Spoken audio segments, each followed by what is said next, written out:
Good afternoon. Today, Hurricane Gloria churning toward Long Island, New York. We've just received some pictures from that area.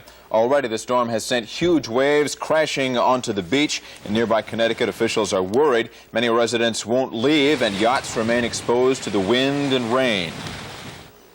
Also in the path, Buzzards Bay, Massachusetts. That's where News Star Network reporter Jack Harper is standing by. Jack? In Buzzards Bay, Massachusetts, the town of Wareham, where the real punch of Hurricane Gloria is now beginning to be felt. In the past couple of hours here, the winds have picked up, increased in velocity, and you're really seeing it behind us here as it rips down through Onset Bay. Onset Bay is one of the areas that was devastated in 1938 and again in 1954. Pleasure craft were strewn all along the sides of this area, and some of the buildings that have been rebuilt down here along the both sides were ripped up as both those hurricanes came through here. The high schools around here are being used as evacuation centers now. We've had some people move there. Also, City Hall, we are told by our colleague Martha Bradley, now has many people staying there. It's going to be at least another 2 hours before the real brunt of the storm is felt here in Buzzards Bay. But even then, we're seeing now the rain is going to be here shortly from what the reports we're getting. And as you can tell, the wind is really ripping through this area. Jack Harper reporting live from Buzzards Bay, Massachusetts.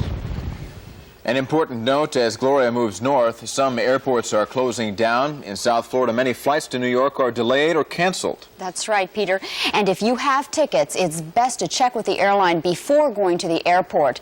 Meanwhile, we can't forget about where Gloria has already been, North Carolina. For more, we go live to News Star Network reporter Chris Clackham in Hurricane Mateo. Gloria left its calling card off the outer banks of North Carolina shortly after 1 this morning, skirting across Cape Hatteras with its 130-mile-per-hour winds. The main problem it's left in its path was flooding. A lot of people returned to their Outer Bank homes this morning to find them underwater, and many of the roads remain passable at this hour as a result of the flooding problem.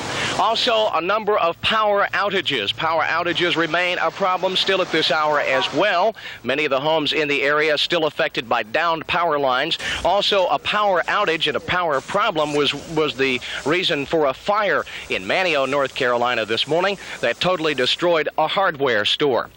But fortunately, the officials here feel very good about the fact that no one was injured. There were no fatalities, mainly due to the fact that no one was here when Hurricane Gloria passed shortly after 1 o'clock. The island had been evacuated more than 24 hours before the storm decided to hit. And as a result of that, no one injured, but there is still considerable amount of property damage. However, officials feel that they have been very lucky that they did not feel the full brunt of the storm of Hurricane Gloria. This is Chris Clackham reporting live from Manteo, North Carolina for the News Star Network. You know, Peter, it is incredible, as Chris said, that there were no serious injuries and no deaths, despite 130 miles per hour winds. It's really good news. That's true and fortunate, but there is damage, and coastal residents will most likely spend a long time cleaning up from the storm. Right now, let's go to a point further south in North Carolina, Morehead City. News Star Network reporter Kevin Rowson. Well, if you look behind me, you can see it's a typical summery day in Morehead City, North Carolina today. Temperatures about 80 degrees, a little bit of wind, but you wouldn't know that a portion of Gloria had ripped through here last night.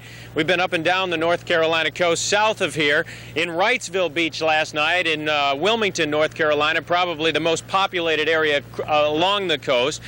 People were evacuating from all the barrier islands. They cleared out that island in about 9 hours yesterday. And all the preparations were worth it, apparently, to the residents. They said it wasn't worth taking any chances. Morehead City seemed to have a little bit more damage. Some piers were knocked down in the ocean. Awnings at restaurants were knocked over. And just down the road here, there was a sailboat that broke loose from its mooring and wedged underneath a bridge that didn't apparently open for it.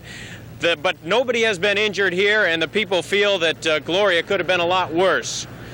Reporting live, I'm Kevin Rowson from Morehead City, North Carolina. Our thanks to Kevin Rowson, Chris Clackham, and Jack Harper for those reports. Good work. While our neighbors in the Northeast run from Hurricane Gloria, forecasters here at the National Hurricane Center are working around the clock tracking the storm.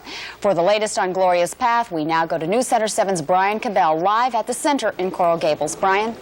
Joe, so far it looks as though Hurricane Gloria is doing exactly what forecasters expected, which is very satisfying to these folks at the National Hurricane Center.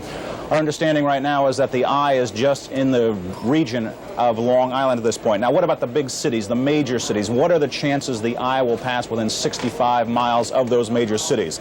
New York City, they tell us a 57% chance. Providence, about a 61% chance. And Boston, a 58% chance. Once again, that means the eye will pass within 65 miles of those cities. Now, this afternoon, once it hits land, you should keep in mind that the hurricane will probably weaken considerably. Oh, I would think by mid-afternoon, late afternoon, you know, we've got a much different looking problem than we've got today. And of course, it's inland at that time. A little bit of concern that it might turn a little more to the northeast and then come back out off the coast, maybe up north of Boston. And then it's got a little more water that it could run off up towards Maine. So far, there have been relatively few casualty reports and no serious damage reports, as we understand. But the important thing to remember is that most of the damage occurs east of the eye of the hurricane. So far, that has meant the ocean. Now, once it hits the landmass up here in New England, then we will have a considerable landmass east of the eye of the hurricane. That's when we're likely to have the casualty reports and damage reports. That should be later on this afternoon. Peter and Joe? Okay, thank you, Brian. Brian Cabell reporting live from the National Hurricane Center.